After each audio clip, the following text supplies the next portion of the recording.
हम जान लुटा देंगे मोहम्मद के नाम पर। ऐसी ऐसी सैकड़ों जाने कुर्बान कर देगी ऐमन रिजवी। अगर बात मेरे मोहम्मद की, मेरे इस्लाम की, मेरे दीन की, मेरे कुरान की आएगी तो ऐमन रिजवी अपनी जान को निछावर कर देगी। वो लगातार कभी इस्लाम के ख़िलाफ़ बोलता है, कभी मुसलमानों के ख़िलाफ़ बोलता है, कभी मदरसों के ख़िलाफ़ बोलता है, कभी देश के ख़िलाफ़ बोलता है। और आज उसने जो है वो महात्मा गांधी के ख़िलाफ़ बोला कि महात्मा गांधी से बड़ा आतंकवादी कोई था ही नहीं।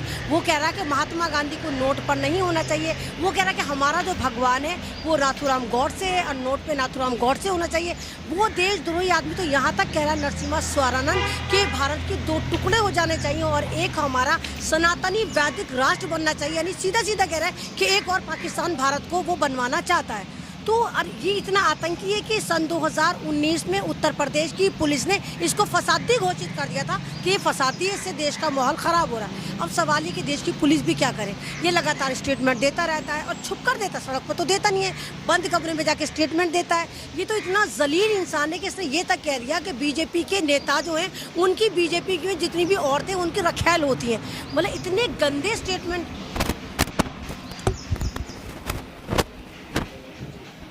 यानी इतने गंदे स्टेटमेंट देता है कि भारतीय जनता पार्टी के बारे में बोल रहा है कि भारतीय जनता पार्टी के जितने भी नेता हैं उनकी रखैलें वही हैं जो भारतीय जनता पार्टी में होती हैं, लेकिन इस पर कोई एक्शन नहीं ले पाता। जाहिर सी बात है कि सरकार भी ये चाहती है कि देश का माहौल गरमाया रहे, मुसलमानों को डराया जाए, मुसलमानों के ख़िलाफ़ बोला जाए। जबकि इतिहास गवाह रहा है कि जितने बुजुर्गाने दीन आए, जितने बड़े बड़े नेता आए, जितने बड़े बड़े संत आए, महंत आए, वो सारे एक किसी खास कम्युनिटी के लिए नहीं होते, वो पूरी दुनिया के लिए होते। और ये अपने आप को महंत कहते हैं। महंत का मतलब पता है इसको नरसिम्हा स्वारानंद, तुझे पता है? महंत कहते हैं माँ से यानी मैं को ख़त्म करना, यानी अपनी ईगो को सेक्रीफाई कर देना, ख़त्म करना।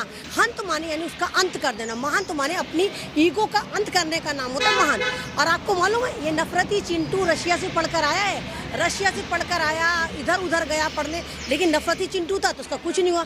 जो बंदा अपनी फैमिली नहीं बचा पाया, इसकी बीवी इसको लात मार कर चली गई, इसकी जवान बेटियां उसको लात मार कर चली गई, तो जो अपने परिवार को जोड़ नहीं पाया वो देश को जोड़ने की बात करेगा। तो ये सारे के सारे नफरती आतंकी। लेकिन अगर बात हमारे रसूल पर आती है और हमारे रसूल की शान में ये गुस्ताखी करता है, मैंने उस दिन भी कहा था FIR तो मैं बाद में कराऊंगी। अगर ये नरसिम्हा स्वारानंद ऐमन रिजवी के सामने आकर रसूल की शान में गुस्ताखी करता है तो खुदा की कसम इसकी ज़बान बुद्धि से निकालकर इसकी हथेली पे रख दूंगी, इतनी मेरे में पावर है। नहीं वो मैंने कहा ना कि उसके पास कुछ काम तो है नहीं, वो देश को जोड़ने की बात नहीं, उसको मैंने कहा उसकी गली का कुत्ता पूछता नहीं है। तो वो ये चाहता है कि लोग उसको देखते रहें, उसकी बातें करते रहें, इस पर फ़र्क नहीं पड़ता क्योंकि इसके अंदर अकल तो है नहीं, जानवरों से भी बदतर इंसान है। तो ये हर एक के खिलाफ बोलता है। अब ये देखिए, अगर ये महात्मा गांधी के खिलाफ बयानबाजी कर रहा है, उनको कह रहा है कि 1 करोड़ हिंदुओं का कातिल था महात्मा, जलील था, कुत्ता था, पता नहीं क्या क्या बोल रहा है। अब ये देखिए, जो एक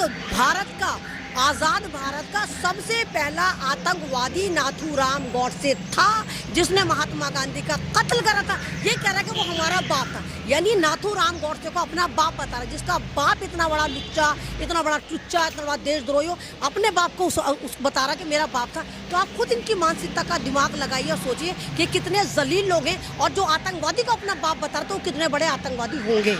हाँ, तो मैंने कहा कि योगी आदित्यनाथ भी बयान दे रहे हैं। योगी आदित्यनाथ ने तो भरी सभा में बोला। तो सवाल यही उठता है कि योगी आदित्यनाथ क्या इस हबीस इंसान की, इस नफरती गेंडे की वीडियो आज तक नहीं पहुंच पा रही? ये आपके उत्तर प्रदेश का माहौल ख़राब कर रहा है, ये उत्तर प्रदेश में दंगा भड़काने की बात कर रहा है, ये मारकाट करने की बात कर रहा है, ये कह रहा है तमाम मदरसों को बमों से उड़ा दो, ये कह रहा है जामिया मिल्लिया इस्लामिया को बारूद से उड़ा देगा, ये कह रहा है अलीगढ़ मुस्लिम यूनिवर्सिटी को ये बारूद से उड़ा देगा, ये कहता है कि एक और पाकिस्तान बनना चाहिए, ये दूसरा राष्ट्र बनाना चाहता है जिसका नाम सनातनी वैदिक राष्ट्र बनाने की बात कर रहा है। तो ये लुच्चा, ये टुच्चा होता कौन है जो देश का माहौल ख़राब करा है? और हमारी पुलिस, हमारी स्मार्ट पुलिस एक अदना से इस खंजीर को नहीं पकड़ पा रही है, तो कहाँ है वो पुलिस जो उसको नहीं पकड़ पा रही? नहीं, पुलिस तो उसको प्रोटेक्शन दे रही है। अभी आपने देखा जब बहुत सारे लोग इसके आश्रम के, इसके मंदिर के बाहर गए, जब ये बकवास कर रहा था तो ये भाग गया, पुलिस कस्टडी में भाग गया। और कुछ